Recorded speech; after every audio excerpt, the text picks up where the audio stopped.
this class Sunday morning is terrific. Really, for me, it's more entertaining than Thursday, Rabbi. You know that? Yeah, good. Really? Tell them. They should know what they got here.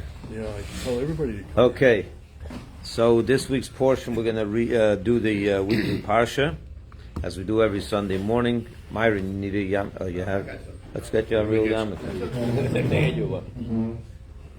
So this week's portion is Vayetse. It continues the story, and it really begins to focus on Jacob, our forefather. Doctor, good morning.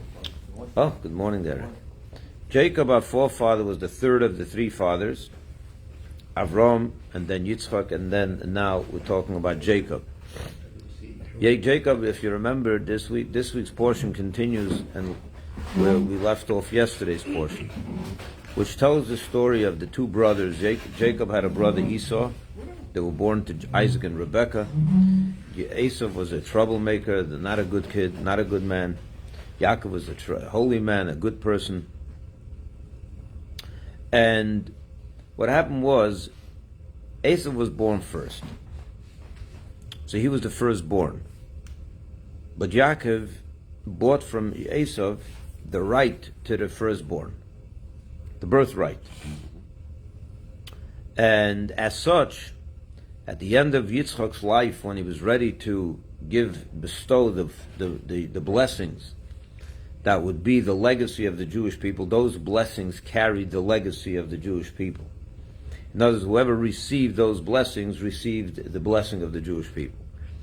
And therefore Yaakov and Rivka and Yitzchak's wife understood that if Yitzchak gives those blessings to the wrong kid, to Esau, it will be a waste.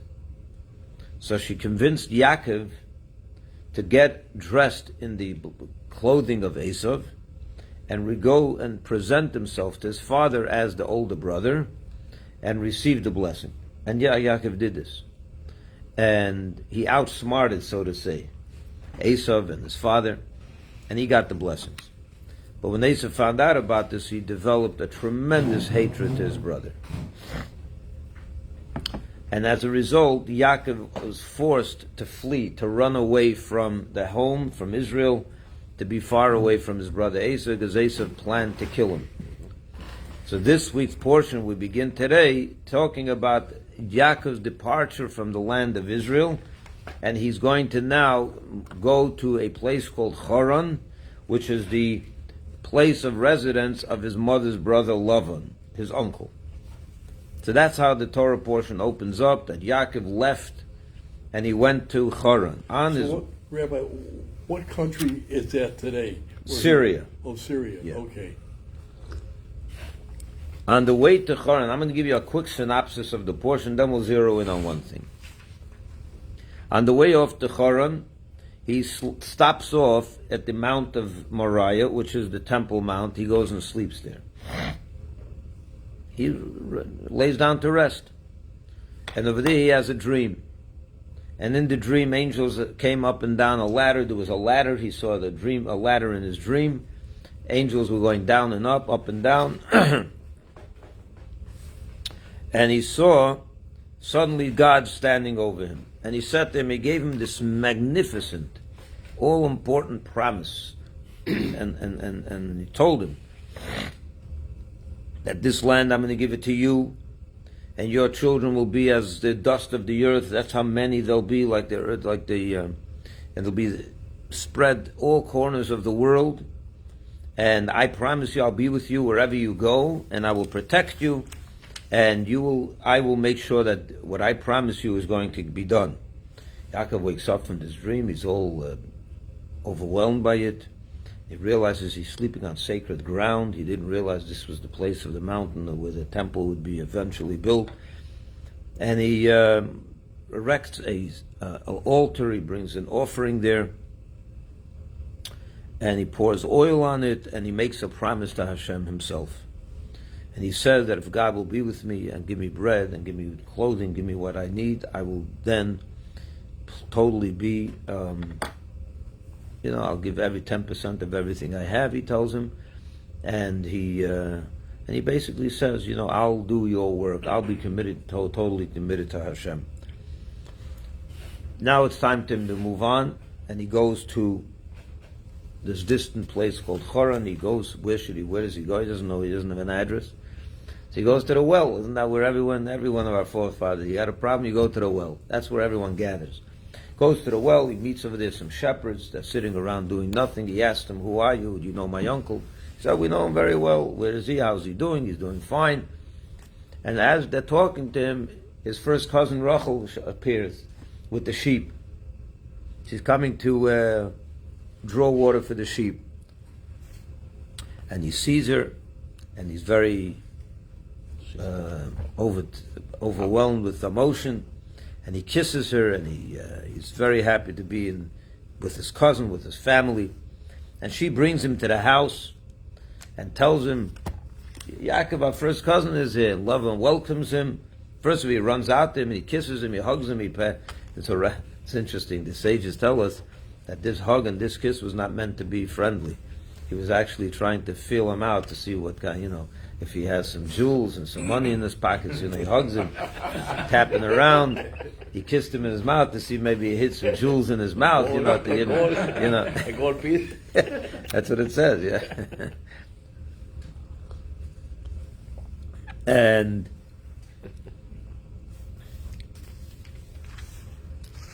let me see what else it says. Yeah. He brings him into his house and he tells him, you will work for me and I'll pay you. And Yaakov says to his uncle, I'd like to marry your daughter, Rachel. I'd like to marry Rachel. So he tells him, sure, work for me for 7 years, and after 7 years he'll marry her. Yaakov is happy to do that. He works for him for 7 years. It goes by quickly. And they make a date for the wedding. They send out invitations, and it's a whole celebration. And lo and behold, it's nighttime, and then he brings to the chuppah, instead of his daughter Rachel, he brings Leah to the chuppah. Why is this? Because Leah was the older one. And you don't marry the younger before the older. But Yaakov didn't know this. The deal they made was that he's going to marry Rachel, not Leah. Now this gets even more, the plot thickens, because what happens is, Leah knew and Rachel knew when this was going on. Rachel understood that if this works out and Yaakov is fooled like this, my sister Leah will go home with him that night and to consummate the marriage. And this will be a major embarrassment, because what happened was, Yaakov always had a suspicion that Lavan would pull such a fast one on him. He had a suspicion. So he made up with Rachel. He says, I'm going to give you a certain code. They had a code word. And I'm going to share that code word later when we get home at night, because it was pitch dark and he wouldn't know who it is, right? Those days, there was no electricity, there was no lights. Dark as dark. They didn't see a thing. And they had the same voice. They were sisters, so he couldn't tell. So he said, I'm going to give you a code. And if you know the code, I'll know that you're Rachel, and we'll be able to consummate the marriage. Rachel knew that this is going to be a major embarrassment for her sister Rachel, Leah, because she don't want to. So she shared the secret code with her. She gave her the code. They come home after the wedding. Yaakov is completely oblivious to what's going on, and they consummate the marriage. He's thinking this is Rachel. They wake up the next morning and he says, this is Schwarz for the Regen, right? As they're saying, he couldn't believe what's going on. It's not Rachel. He goes to his uncle. He says, how do you do this to me? So his uncle tells him, what do you mean? She's the older one. I can't give you the younger one before the older. You'll work another 7 years, you'll get Rachel. So Yaakov was agreeing, but he agreed. But he didn't make him wait 7 years for this time. He told him after the Sheva Brachos, after the week of the wedding, you can right away marry Rachel. And that's what happened. He married Rachel. So he has not two wives.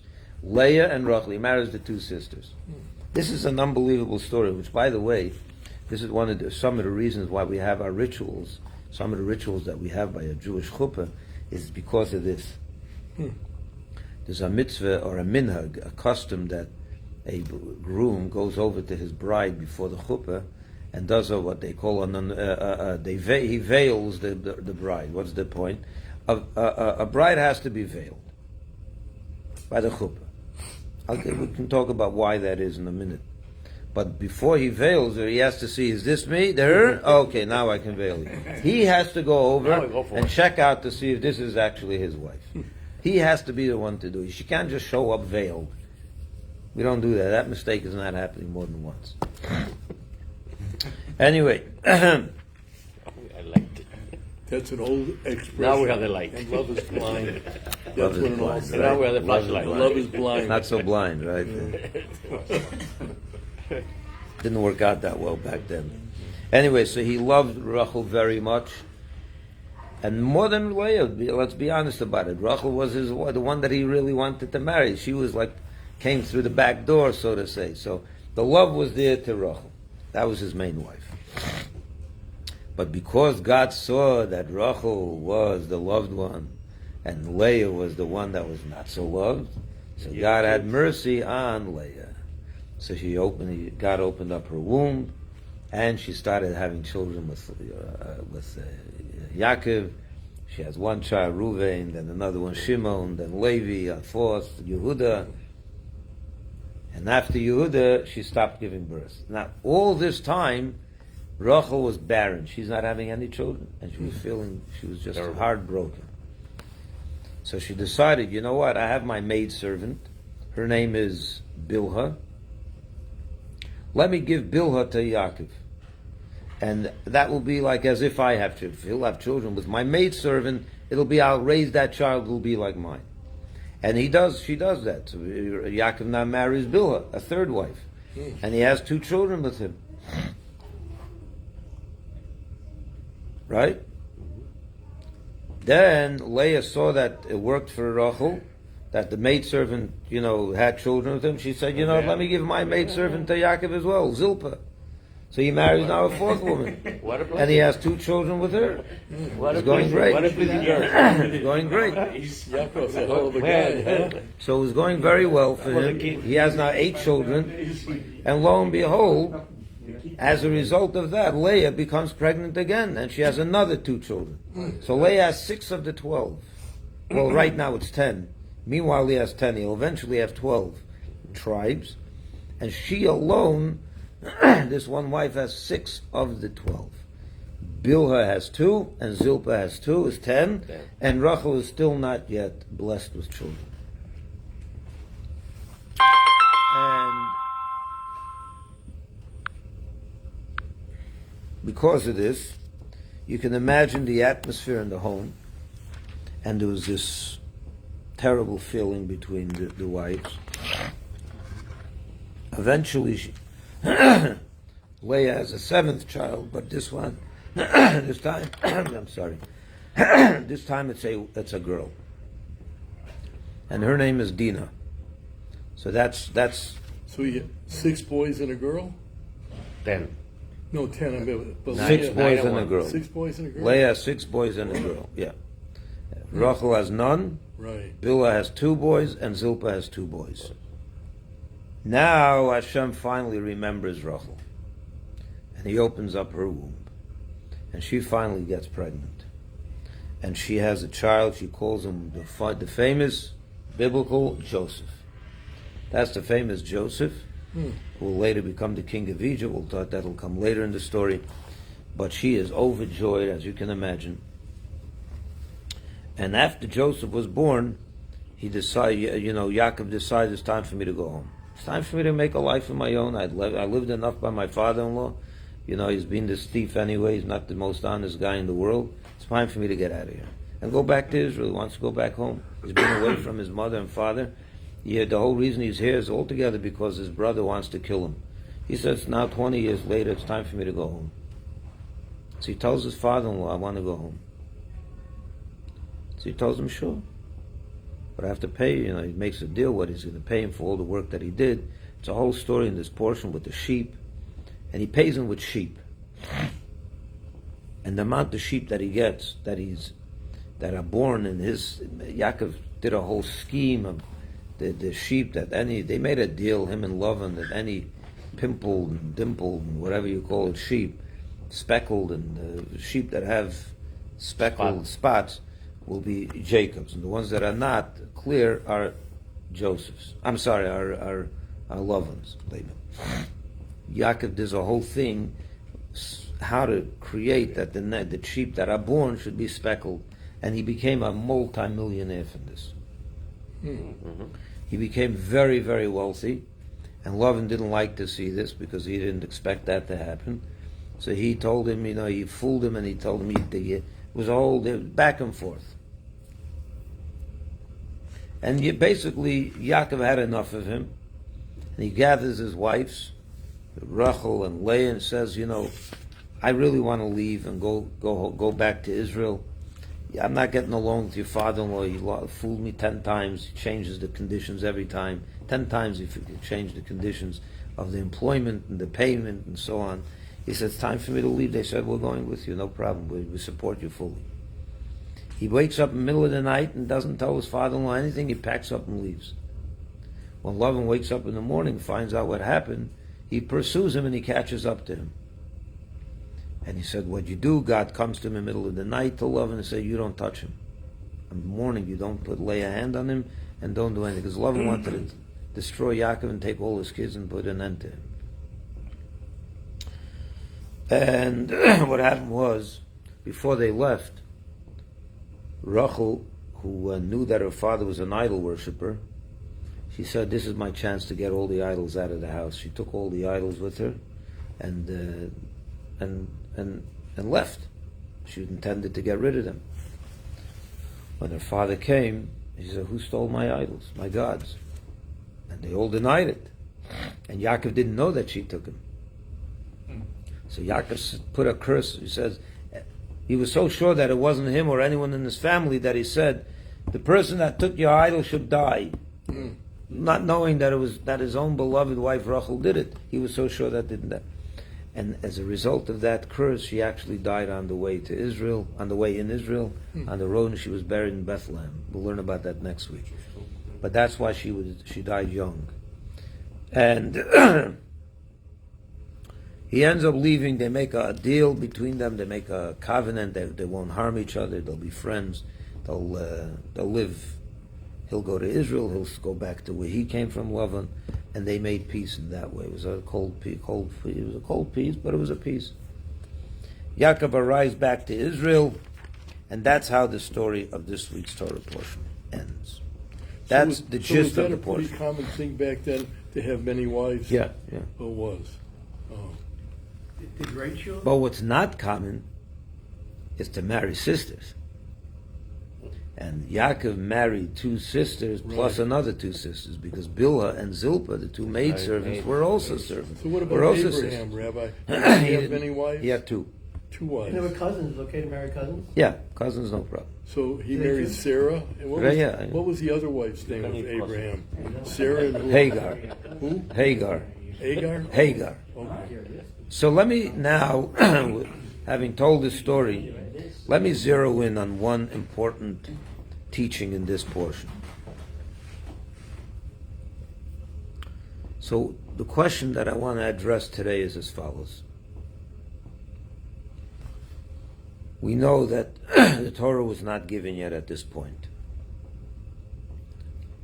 But the forefathers fulfilled all the mitzvahs of the Torah even before it was given. And we know that one of the mitzvahs in the Torah is not to marry sisters. You're not allowed to marry sisters. So how did Yaakov violate that prohibition? It's a prohibition in the Torah. Maybe he probably paid off financially. He gave money. No, but it's a prohibition even with money. You can't do it. You're not allowed to marry 2 sisters. Okay. It's a very serious prohibition. And he did it twice, not once. He did it. He married the 2 sisters, Rachel and Leah, and he married the 2 sisters, Bilhah and Zilpah. How is he allowed to do this? Yeah. Just out of curiosity, how could you live in one house with 2 wives that are sisters? 4 sisters, 4 wives. Okay, so you lived with all 4 at one time? Yeah. Yeah, they were all married at the same time. He was married to all 4 at the same time. Sisters have a way of getting... They had different tents. Obviously, they had different living quarters, each one. They had, of course, different living quarters. But here's the deal. So I want to talk a little bit about I'll go off on a tangent, and then we'll come back to Yaakov and the marriage to his sisters. We know that in the Torah there are commandments that God gave us. How many are there? 613. Then we have another category of mitzvahs or laws that are called rabbinic laws. How many rabbinic laws are there? Thousands. There are thousands of rabbinic laws. On top of that, we have what's called a minhag, a custom, right? A custom. How many customs are there in the Jewish world? Jewish customs. Thousands. Many. There are many, many Jewish customs. What's the difference between these three? If someone told you what's more important, to fulfill a biblical commandment or to fulfill a rabbinic commandment or even a custom, what would you say? What takes precedence? I would say all of them are. No, but what takes precedence if you had to choose? I would say the biblical. The biblical, because that God was the one. God commanded those. Right. The rabbinic commandments was not God; it was the rabbis that commanded them. And the minig is even less than that. They're not even a commandment. It's not even a halacha. A minig means it's a custom. So if I have to choose between a minig and a custom, what would I do? I mean, a minig, a custom, and a biblical law. I would do a biblical law. On the other hand, let me share with you an interesting insight. It's explained in the Chassidic teachings that among these three types of Jewish rituals, the biblical. Let me give you an example of a biblical commandment. Yeah, it's a biblical commandment to eat on sukkahs in a sukkah.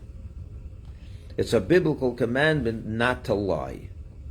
It's a biblical commandment not to eat pork. Let me now give you an example, or let me give you another biblical commandment. There's another biblical commandment not to write on Shabbos. These are. I just gave you 4 examples of biblical You commandments. say right or right? Right. Right, okay. You're not allowed to write with a pen on Shabbos. Those are 4 examples of biblical commandments. Let me give you now an example of a few rabbinic commandments. The rabbi said, not only are you not allowed to write, which is a biblical commandment, but we don't even want you to touch a pen on Shabbos. So you're not allowed to touch a pen on Shabbat. That's not a biblical prohibition. That is a rabbinic prohibition. Let me give you another rabbinic prohibition.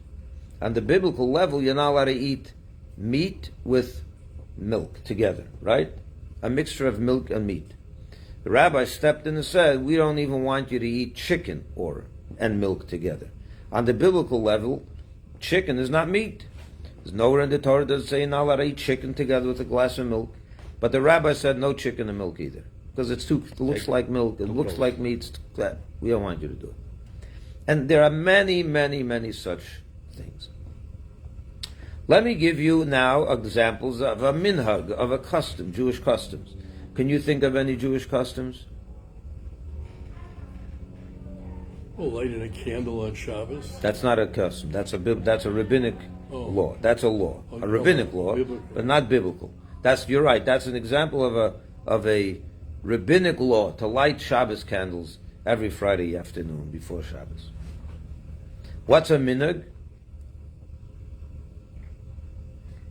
Can you think of any minhag? Having a bagel and lox. Right. That's the ultimate Jewish minhag, right? Bagels and lox on a Sunday morning. That's not. I thought that was a biblical commandment. Almost. But there are many, many thousands of minhagim, and every community has their own minhagim. Let me give you a minhag. You know what Simchas Torah is? Simchas Torah, the holiday, Simchas Torah. What do we do on Simchas Torah? We dance with the Torah hakafot, right? We dance around the bima. We go around again and again, right? That's not a law. That's a minhag.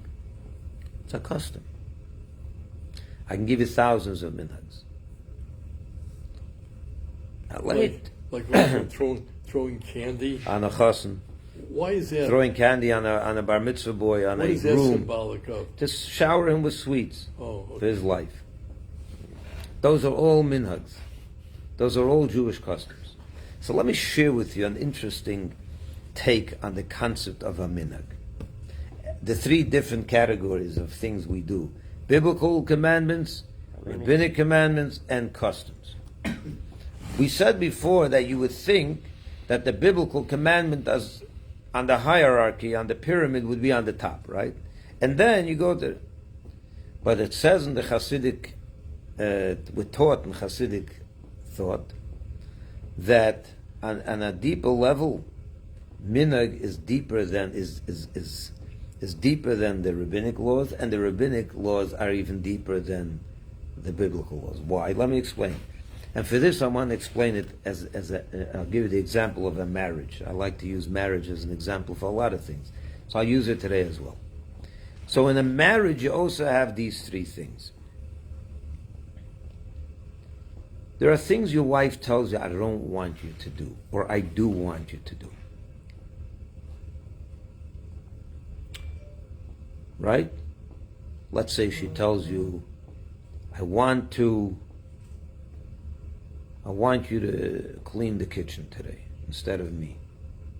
I want you to clean the kitchen. A good husband is going to do that. He's not going to argue with his wife. She expressed clearly what she wants. I'm not going to say no. I'm not going to do it. This is what she wants. You have to do it. Okay. And as you're a faithful, loyal husband, you get up that Sunday morning and you let her sleep in, and you clean up the kitchen. What the kitchen looks like after you finish cleaning is a different story. But we'll say that you know how to clean a kitchen, and you did a good job. Imagine next Sunday, she's not in the mood of sleeping again. And she doesn't tell you to clean the kitchen. She feels like, I tell him again, I'm going to start taking advantage of him. Maybe he did a nice job last week, But she really doesn't want to wake up, and she really wants to go, when she does wake up, she wants the kitchen to be clean. So what does she do? When she wakes up like at 8 o'clock in the morning, the first time before she goes back to sleep and rolls over to the other side of the bed, she gives like a look up and says, I'm a little tired today. She doesn't say, could you please clean the kitchen? She just gives like a hint. Yeah, a hint. She hints to him, I'm tired.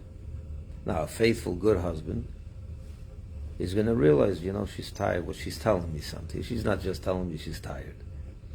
Everyone's tired on a Sunday morning at 8 o'clock in the morning. That's not news. Why is she telling me that she's tired? She's giving me a hint. She'd like me to clean the kitchen again. So she gave a hint. A good husband understands a hint. So he says, honey, you go back to sleep, 9, 10 o'clock, you come in the morning for breakfast, it'll all be ready for you, don't worry about it. She smiles and goes back, puts her head back on the pillow, and she goes right back to sleep. He goes and cleans the kitchen wonderfully. Which was better? Which Sunday, or which act of cleaning the kitchen shows of the depth of this relationship? The second half, the second one. She doesn't have to tell him explicitly, you go clean the kitchen, otherwise he doesn't understand. He knows that he's so deeply connected to her that a hint already, he knows what she wants, she just has to hint it to him. Right? But then comes the third Sunday. Or something else. Doesn't have to be a Sunday morning, some other thing. A real husband that's in tune with his wife doesn't need to be told what to do.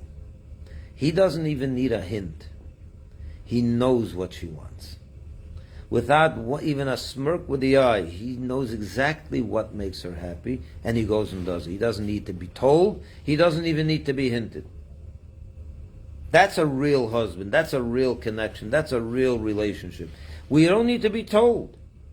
If every single thing, if you're not in tune with me, the only way you know what I like and what I want is if I explicitly tell you this is what I want you to do right now, you're not in touch with her.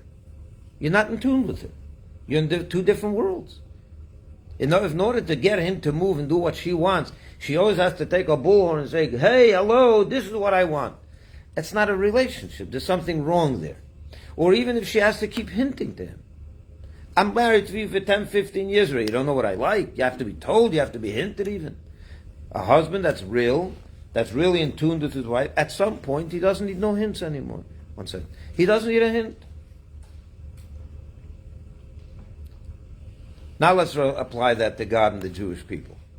You were going to say something? I just want to know if it was a Jewish custom that 3 seconds later, maybe a minute and a half later, the wife says, did you do it yet? Nah. Let's talk about God and the Jewish people. God relates to the Jewish people, or rather, we relate to Him on 3 levels as well. There are certain things He tells us openly, explicitly what to do and what not to do.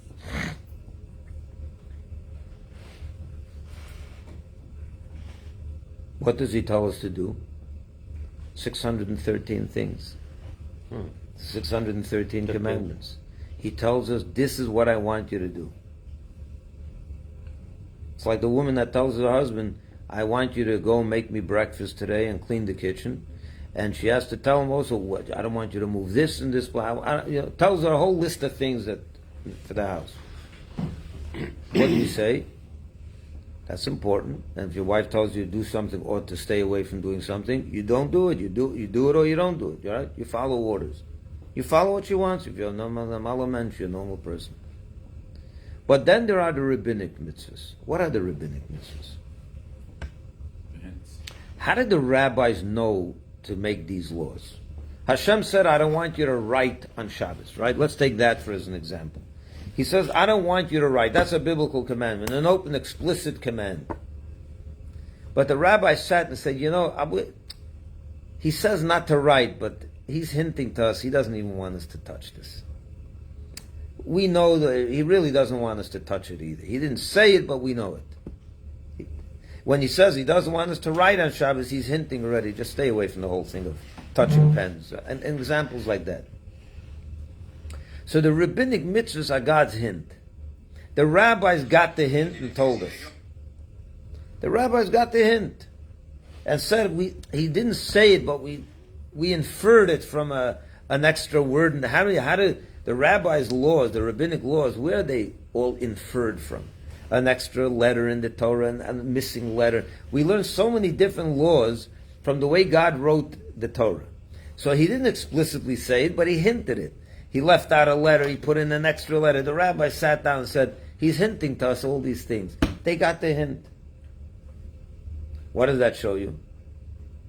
The rabbinic laws run deeper than the biblical laws. And that's just like by the wife. If she has to tell you to make him breakfast, and if you don't know, if she doesn't tell you, you don't know to do it, you're on one level. But if someone can get the hint, she doesn't have to say it, you're already more in tune with him, right? So the rabbinic laws, you follow what I'm saying? The rabbinic laws are a sign that we're more in tune with God. We get the hint, we got his hints. But then comes the minhag. What are the minhag? The minhag are the customs. The customs are not even hinted in the Torah.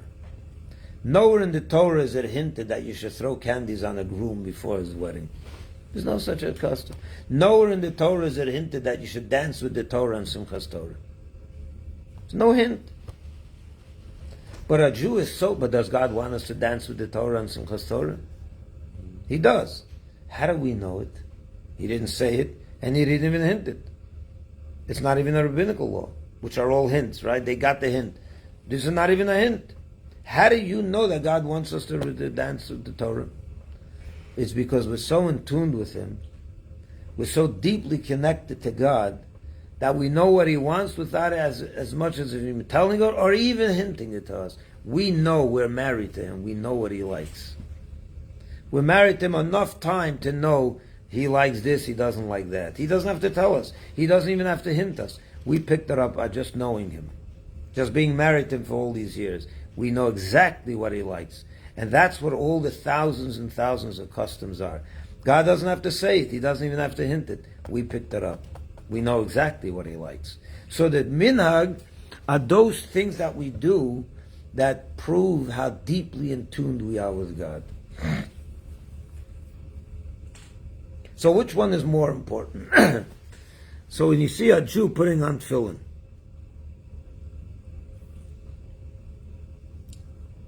that's one level. It's a beautiful thing. He's listening to God's command. It's like the husband that listens, what do you want me to make you breakfast? I go and I run make you breakfast. But when a Jew fulfills the rabbinic laws, that's like the husband saying, she didn't tell me to make her breakfast, but she did hint it to me. She said, I'm tired. I got the message. Go back to sleep, honey. I got you covered. The rabbinical laws are the Jew telling God, we got you covered. Don't worry. We got your hint. Rest assured, we're going to do exactly as you hinted to us. But that's not even that deep. The deepest level is the minhag, the customs that we do. That shows that we're completely one with Hashem. It's the husband that doesn't need his wife to say a word, not even to hint, not even to smirk with her eye. He just knows what she likes. He shows up on her birthday with the exact gift that she likes, without having said or even hinted what she wants. That's a husband. So the Jew that tells you, this is only a minhag, I don't have to do it. Right? You heard that before. I've heard that many times. It's only rabbinic, I don't have to do it. They're missing the whole point. They're missing the whole point. They're not married. Someone that says, I only have to do the biblical laws because that's all he told me to do, specifically and explicitly, is not a married. That's maybe a servant. When you have a servant in your house, right, you have the cleaning lady, right? Someone that works in your house. If you don't tell her what to do, she's not going to do it, right? They're not looking to impress you. They're looking to get a paycheck at the end of the day. You told me to do this, I'll do it. What you don't tell me to do, I'm not going to do. And you have no right to take my check away. You have no right to reduce. You didn't tell me to do this. Someone that says, I only do the biblical laws, but the rabbinic mitzvahs, it's not so important. It's only the rabbis. And a minhag is even less important, is someone that doesn't get the whole thing of Judaism. Doesn't understand what it means to be in a relationship with God. When you're married, you don't need to be told. You don't even need to be hinted. So if there's anything you should run to do, if you're a real loyal husband or wife, I want the depth, the minhag, the customs. I want those. Those are the things that show that I'm really in tune with God. Now let's go back to Jacob and the sisters. What did we ask before? How was a man like Jacob, a holy person, allowed to marry 4 sisters when it's such an open violation of the Torah?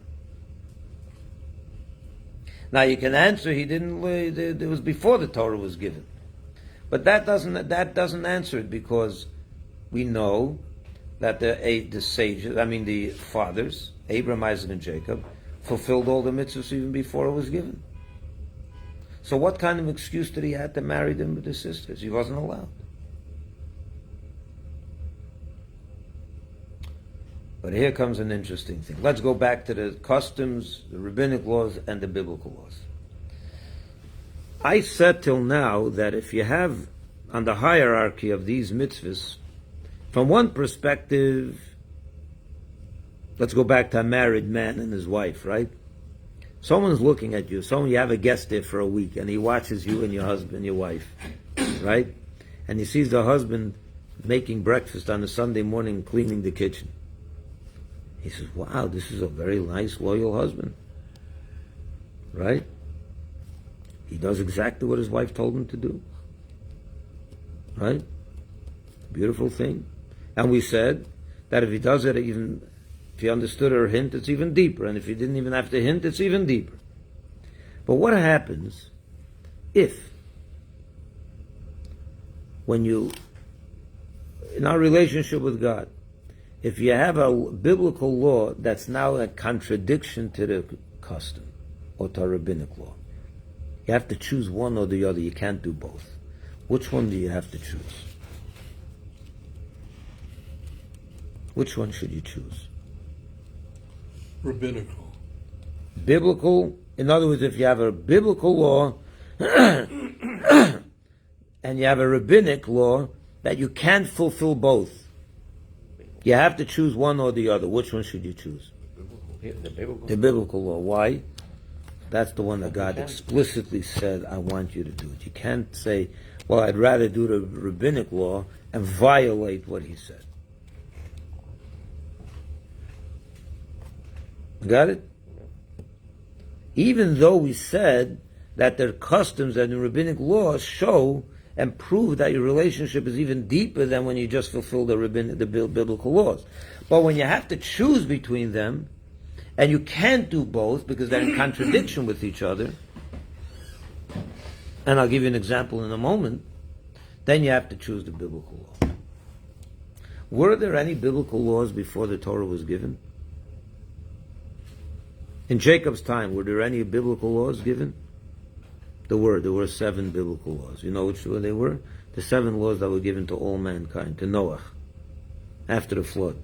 God gave Noah 7 laws. You know what they were? Not to believe in God, not to curse God, not to, of course, worship idols, not to commit adultery, not to commit murder, not to steal and cheat and lie and all those things, not to be cruel to animals, and set up a civil system of justice in every command, in every locale. Those are the 7 biblical laws. So there were biblical laws then, 7. Was there a biblical law to keep Shabbos? No, there wasn't. No. Did Yaakov keep Shabbos? He did. Right? He kept Shabbos. Was there a biblical law that you're not allowed to marry sisters? No. But he kept it anyway because he did it. But here's an interesting thing. The story of Rachel and Leah, what happened over here? As I mentioned at the beginning of the portion, the Torah tells us that he met Rachel at the well. And he kissed her, and he was, and he brought her she brought him to his house, and they made up that they're going to marry. They gave each other a pledge, right? They gave each other a pledge. Right? Yeah. They gave each other a pledge. They gave each other a pledge, right? I gave my word. Jacob gave his word to Rachel. Was he allowed to go back on that pledge?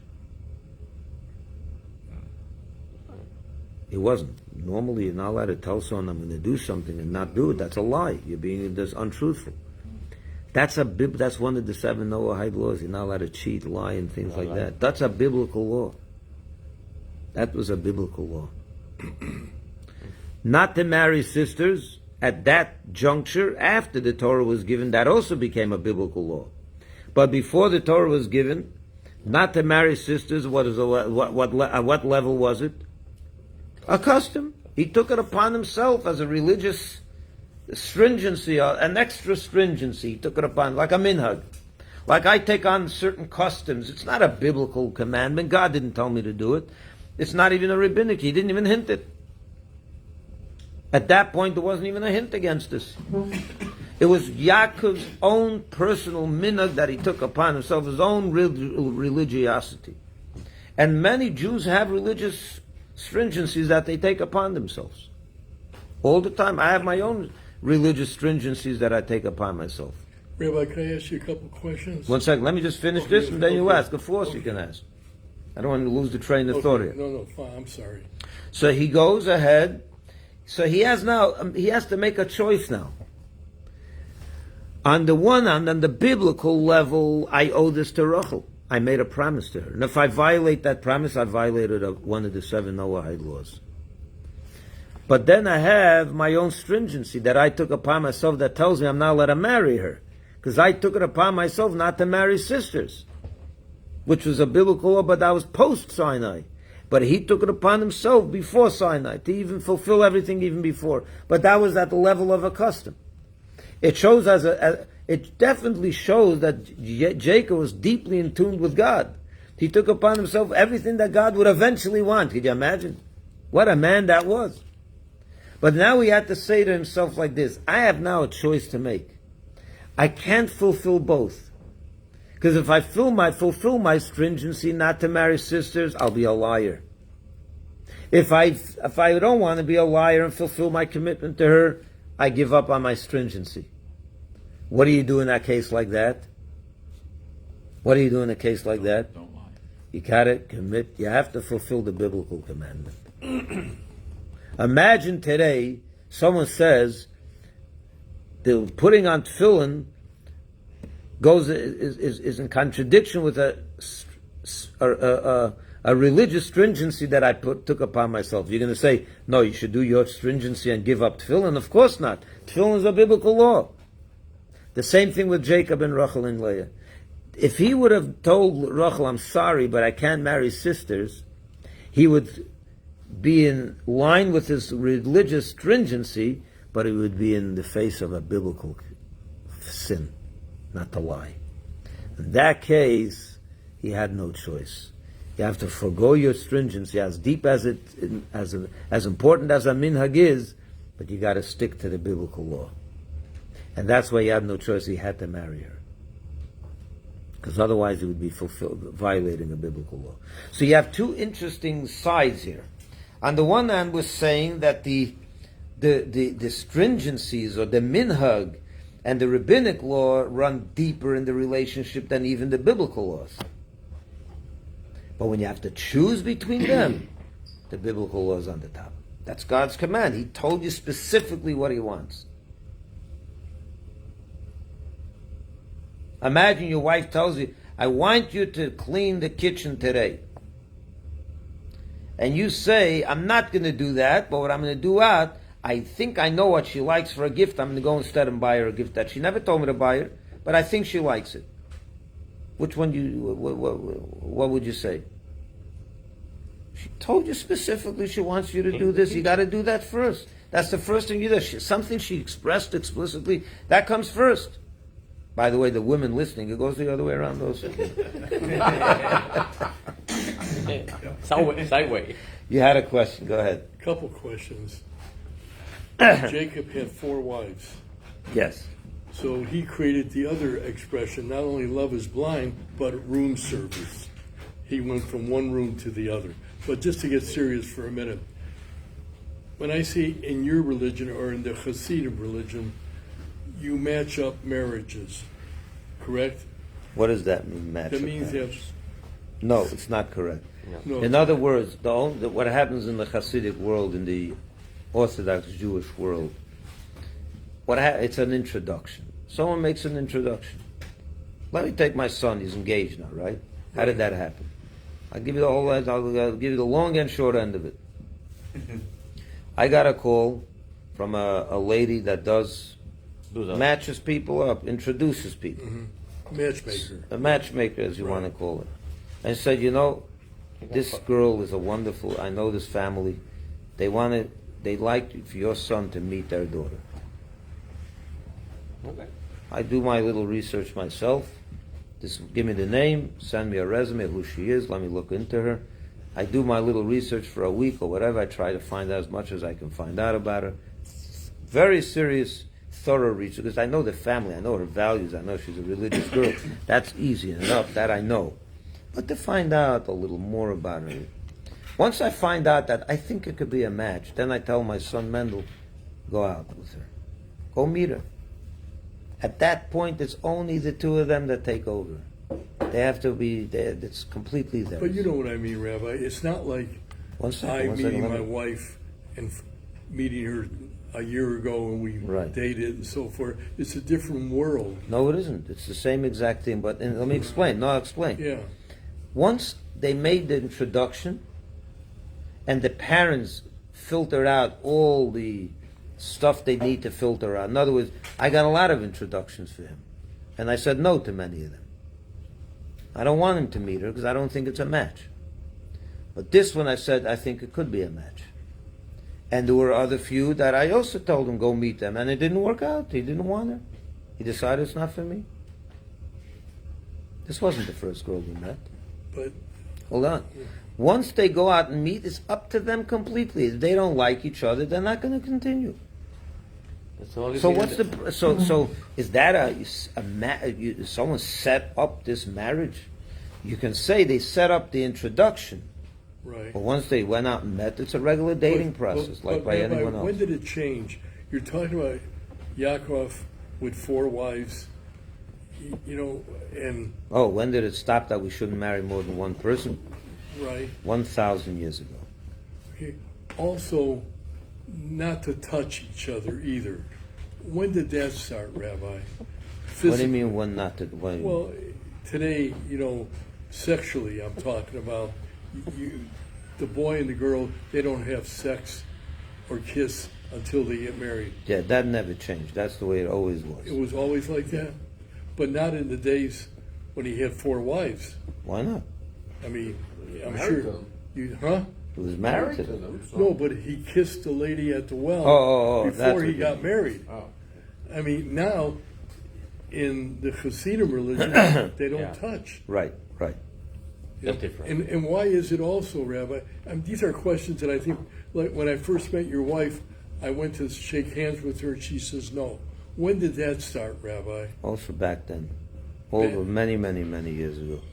Let me give you the reason for this. The reason is, That's the answer I'd like. Is okay, the so reason. I'll give you the reason.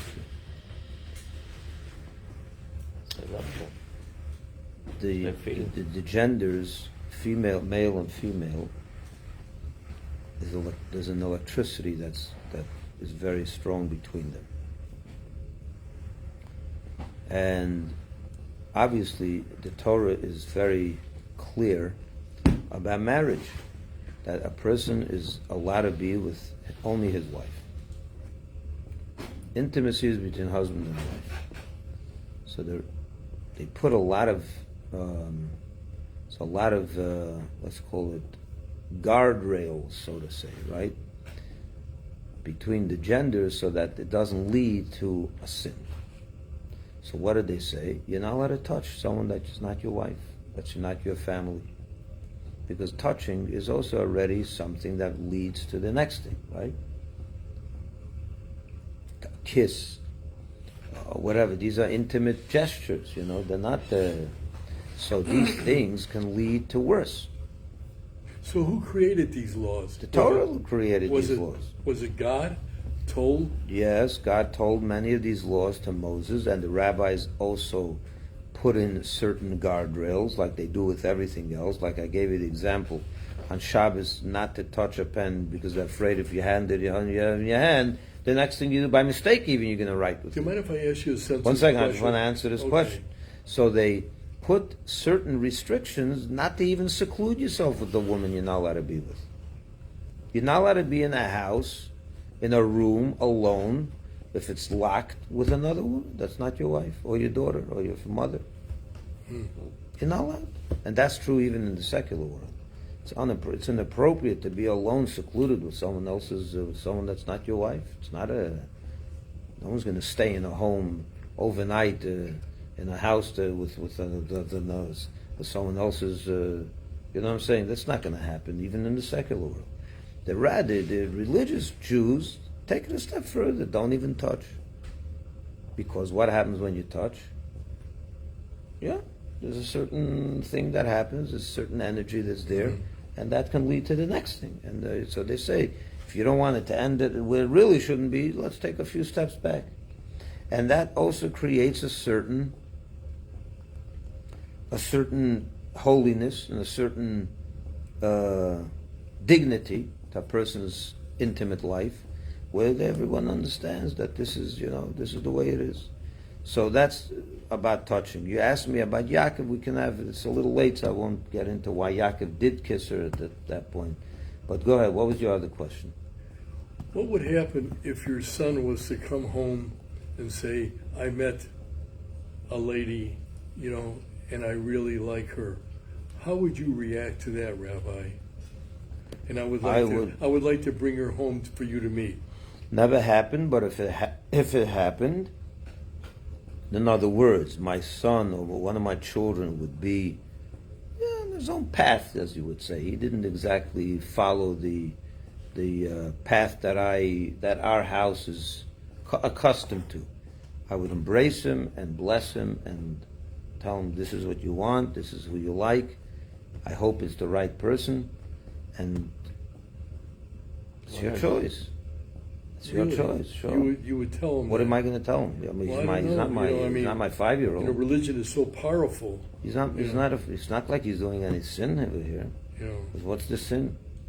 I was If just he curious found a how- Jewish girl that's he likes, and that's his path, and that's what he wanted, who am I to stand in the way? I mean, that's not my. No, You you should to check her out, make sure she's a nice person, and I was Well, talking you're about if superior. you're talking about if he's asking my Do a opinion. Google search. You're asking me if he's asking my opinion, or if he came and said this is the one I want to marry. No, let's say you're. If he's asking my opinion, I'll give him my opinion. Right. But if he's not asking my opinion, he says, Dad, this is who I chose, and we're getting married next week, or next month, or next year. What am I going to do? This is it. still check her out. What am I going to check out? He made a rule. He made a decision. Point stuff out. And what happens if it's not? If he doesn't like, you can always give your opinion. Then Okay, I can give my opinion, sure. Yeah, I can give my opinion for sure. If he'll listen to me, good. If And not, I'm sure that it's happened before, of course it has happened. you know. Of course it happened before. Yeah.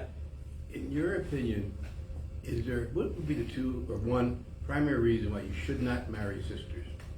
Understanding that you shouldn't, but what is the reasoning for that? Do you know? First of all, the Torah says you're not allowed to marry sisters. Number one, it's clear in the book that sisters are off limits for a one man. But even without that, I think the world today also shuns that kind of thing. It's I don't know if it's called incest. It's not incest, but it's. Is it? Is that the definition? No, because they're But to marry two. First of all, we don't marry two people altogether. first of all. We don't marry two people. That's But polygamy. the Mormons do, The don't they? polygamy is outlawed, not only in the secular world but also in the Torah.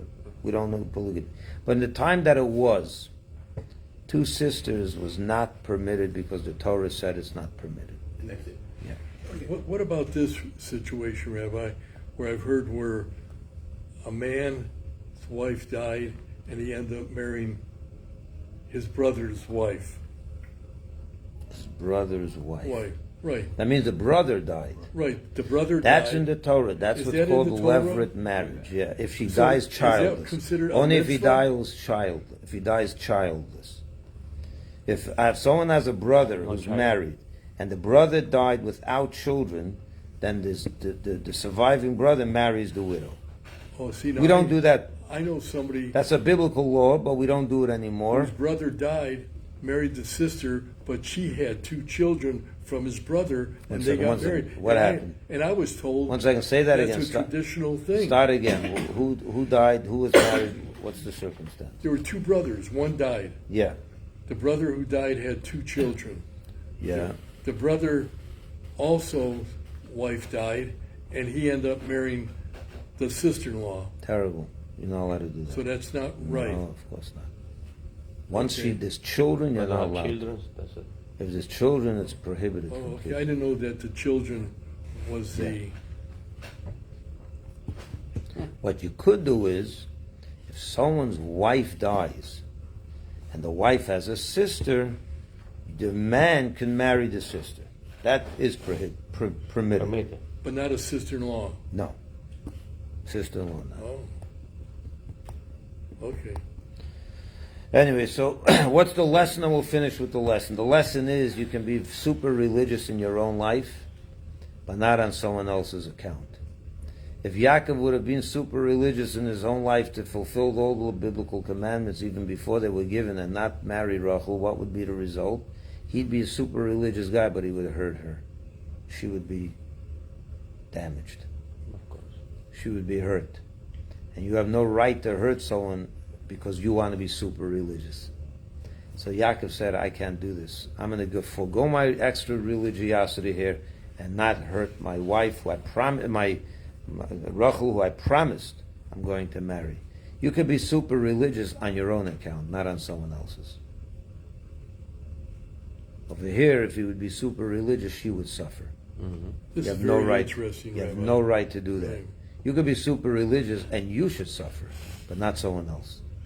Yaakov had to make a choice: my super religiosity or my commitment to her. And he chose the right one, which is my commitment to her. You have no right to violate your commitment to someone and you be super religious. Now, you can't marry two sisters. The Torah says you're not allowed. But then it was only a super religiosity from Yaakov's point. He says, for me to hurt her and me be super religious, And a lot of people even today that they fall into that trap. They become over religious in their own life at the cost of someone else, on everyone else's back, and But- that's wrong. But you know what, Rabbi, we could sum it up. Yaakov really loved Leah more than, No, he loved Rachel more. you think so? But Oh, he- 100%. but he- Yeah. But he had all his children with her. So Yeah. you would have thought But that was- the one that was the mother of his children, he would have loved more than the one that he just had one child with. But that's because Hashem That was loves his original intention to marry her. Now, don't get me wrong. I'm sure he loved Leah very, very much. Well, he had all those children with But him. not only that, but even without that, he married her, and I'm sure he grew to love her. But he had a certain affection for Rachel. That's who he was. and he Is works it better on to more name years. the daughter Leah or Rachel? Is it? Is it better to name a daughter Leah or better to name her Rachel? I'm a little biased with that. So Leah. but they're both beautiful names. That's the truth. But because that was his true love, is it better to name a daughter Rachel over Leah? Or? Could be. Well, they're both our mothers. They're both from the foremothers of the Jewish people, and she ends up. Leah is the one that ends up being buried together with Yaakov, not Rachel. Rachel is buried on the roadside in Bethlehem. So that's also an interesting fact. That Leah ends up being buried with Rachel, with what do you call it, with Yaakov. So that's Hashem twists things and turns things, and divine providence works in very interesting ways. So if you have two daughters, should the first one be Rachel and the second one be Leah? Or does it make a difference? I don't think it makes a difference. Well, the wife is the only thing in your life that you pick up, right? The wife is the one you choose. Yeah. It's the only thing in the world that you pick up because that's What do the you mean? rest. What do you mean? You know, pick your up? father is given by Hashem. Oh, your yeah, daughter yeah, is that's well. what- The only you thing that you choose your pick up wife. your life, your Yeah, wife. you choose your wife. Thank you you, are the everyone, only for man. watching, and we'll be in touch. Whatever. See you next week. Yeah, that's God willing. That comes first. That comes later. Then he had the two maidservants. He had to go Monday one, Tuesday one, Wednesday one. Look at the bagels. Rabbi, I have a question. Yeah. So, in last week's parsha, we know that That was really good. we know that Esau sold his birthright to Right. his brother. That was a voluntary act. Yeah.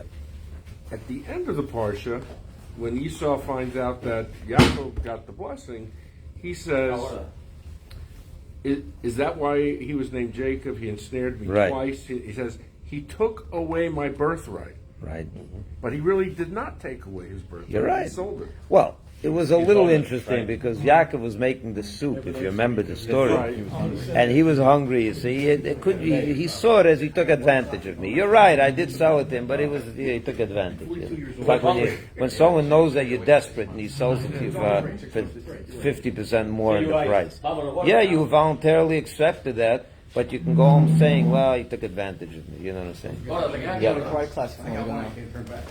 Now? Oy vey, I have my mechotanim. We're going to have to arrange this. Okay, they go. I mean, just walk in. Well, it's private class, but you're welcome to come with us. Where is it?